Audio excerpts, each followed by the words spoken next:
नमस्कार साथियों। पिछली क्लास में हम मंत्रिमंडलीय विशेषताओं को डिस्कस किया, उसका अध्ययन कर रहे थे और उनमें से हमने कुछ का हमने डिस्कस भी किया था और आज हम बची हुई मंत्रिमंडल की विशेषताओं को डिस्कस करेंगे।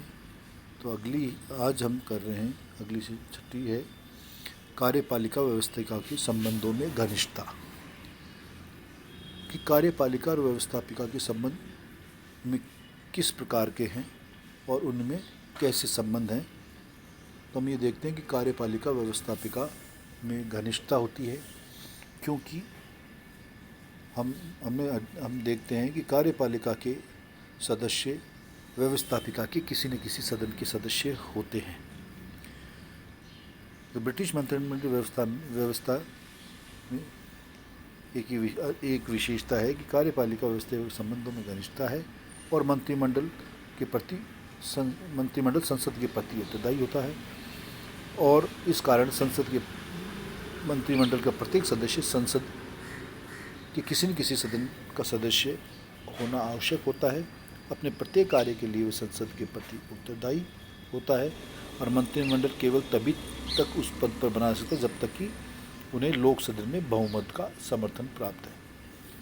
तो उनकी जो संबंधों घनिष्ठता है वो इसमें दिखाई देती है कि कार्यपालिका के सदस्यों की योग्यता है व्यवस्थापिका का सदस्य होना। व्यवस्थापिका का मतलब House of Commons, House Lords का सदस्य होना, पर अधिकांश सदस्य हाउस ऑफ कॉमन्स से लिए जाते हैं और इसलिए जो व्यक्ति जहाँ से चुन कर आता है उसके प्रति उत्तरदायी है। तो हम देखते हैं कि हाउस ऑफ कॉमन्स अधिकांश सदस्य की जो दल संसदीय प्रणाली में क्या है कि वयस्क मताधिकार के आधार पर सरकार व्यवस्थापिका के सदस्य चुने जाते हैं। व्यवस्थापिका का मतलब हाउस ऑफ कॉमन्स के लिए कहा जाता है कि वो जनता का प्रतिबिंब या दर्पण है। संसदीय प्रणाली में कहा गया है कि जो दल निम्न सदन में हाउस ऑफ कॉमन्स में बहुमत प्राप्त करेगा वो सरकार का निर्माण करेगा और उनका नेता होगा, उसको राजा प्रधानमंत्री पद पर नियुक्त करेगा और उसकी सलाह पर अन्य मंत्रियों की नियुक्ति करेगा। पर हम देखते हैं कि और तब तक पद पर बने रहेंगे जब तक उन्हें व्यवस्थापिका के निम्न सदन में बहुमत का समर्थन प्राप्त होगा। तो ये घनिष्ठता यहाँ नज़र आती है कि वो उसके डिस्क्रिशन पर है निम्न सदन के, कि निम्न सदन में जो दल बहुमत प्राप्त करेगा तो वो सरकार का निर्माण करेगा। इसलिए कार्यपालिका के सभी सदस्य या अधिकांश सदस्य निम्न सदन के सदस्य होते हैं और वह अपने प्रत्येक कार्य के लिए उसके प्रति उत्तरदायी रहते हैं। अब अगला, मंत्रिमंडल का लोक सदन के विघटन का अधिकार। कि मंत्रिमंडल को यह अधिकार प्राप्त है कि जब गतिरोध या मतभेद की स्थिति उत्पन्न हो जाए व्यवस्थापिका की निम्न सदन में, तो वह उसका विघटन करने का या उसको समाप्त करने का अधिकार रखता है, उसे भंग कराने का अधिकार उसे प्राप्त है। वह अपने किसी कार्य के लिए यदि मंत्रिमंडल संसद का विश्वास प्राप्त न कर पाए तो मंत्रिमंडल द्वारा प्रस्तुत किसी भी विधेयक को संसद पारित न कर सके और यदि मंत्रिमंडल ये समझे कि राष्ट्र का समर्थन तो उसे प्राप्त है पर बहुमत सदन में उसने खो दिया है, तो ऐसी स्थिति में वो लोक सदन को भंग करवा के पुनर्निर्वाचन करवा सकता है। उसको ये दिखे उचित लगे कि व्यवस्थापिका तो अल्पमत में आ गए पर हम जनता के प्रति या जनता का हमारे प्रति अभी भी सद्भाव है, जनता हमें अभी भी पसंद करती है, तो वो फिर चुनावों की ओर जाना पसंद करते हैं और इस स्थिति में वो व्यवस्थापिका को भंग कराने की सिफारिश भी कर सकते हैं। अगला है मंत्रिमंडलीय उत्तरदायित्व, रिस्पॉन्सिबिलिटी ऑफ कैबिनेट। और ये सबसे महत्वपूर्ण है और आखिरी पॉइंट है कि कैबिनेट प्रणाली की अंतिम महत्वपूर्ण विशेषता मंत्रिमंडलीय उत्तरदायित्व। और ये उत्तरदायित्व तीन प्रकार से दिखाई देता है: वैधानिक उत्तरदायित्व, अंत मंत्रिमंडलीय उत्तरदायित्व और संसद के प्रति उत्तरदायित्व। तो है वैधानिक उत्तरदायित्व। वैधानिक उत्तरदायित्व का अर्थ है राजा के प्रति उत्तरदायित्व है। राजा इंग्लैंड का संवैधानिक प्रधान होता है। अतः मंत्रिमंडल अपने समस्त कार्यों के लिए उसके प्रति उत्तरदायी है।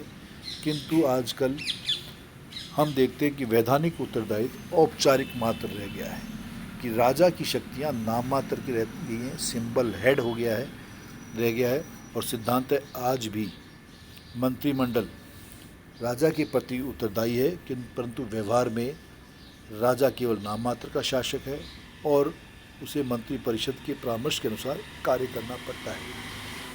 तो हम ये अध्ययन हमने पहले किया कि हम कहा कि ब्रिटेन के अंदर राजतंत्र है, पर सीमित या नाम मात्र का राजतंत्र है। राजा एक सिंबल हेड के रूप में रह गया है। किसी ज़माने में राजतंत्र राजा निरंकुश राजा थे, पर समय के साथ धीरे धीरे करके उनकी शक्तियाँ शिथिल होती गई और लोकतंत्रीय व्यवस्था वहाँ पर स्थापित हो गई। और उसमें सिद्धांत तो यही नज़र आता है कि मंत्रिमंडल प्रधानमंत्री राजा के प्रति उत्तरदायी हैं, राजा शासनाध्यक्ष है, सारे कार्य राजा के द्वारा किए जाते हैं। पर हम व्यवहार में देखते हैं कि प्रधानमंत्री और मंत्रिमंडल की सलाह से कार्य करता है। दूसरा है अंतर मंत्रिमंडलीय उत्तरदायित्व। राजा के प्रति उत्तरदायी होने के अतिरिक्त मंत्रिपरिषद के सदस्य एक दूसरे के प्रति भी उत्तरदायी है। इसका आशय यह है कि मंत्रिपरिषद का समस्त सदस्य परस्पर सहयोग व स्वेच्छा के साथ एकजुट होकर कार्य करते हैं और मंत्रिमंडल के प्रत्येक सदस्य का ये नैतिक कर्तव्य बनता है कि वह अपने साथियों को नीचा दिखाने का प्रयास न करे, उनके विभागों में अपनाई गई नीतियों का समर्थन करे। कि अंतर मंत्रिमंडलीय उत्तरदायित्व कि मंत्रियों का आपसी समन्वय और व्यवहार, एक दूसरे के प्रति आदर की भावना के आधार पर ये कार्य करते हैं, एक दूसरे का सम्मान करते हैं और एक दूसरे के विभागों में जो भी नीतियां हैं उनका वो समर्थन करते हैं। क्योंकि वो टीम भावना, हम पहले विशेषता आई थी, टीम भावना के आधार पर वो कार्य करते हैं, सब एक के लिए, एक सब के लिए। और आखिरी है संसद के प्रति उत्तरदायी अथवा राजनीतिक उत्तरदायित्व। मंत्रिपरिषद संसद के प्रति उत्तरदायी रहता है। ये राजनीतिक उत्तरदायित्व ही उनका वास्तविक उत्तरदायित्व है।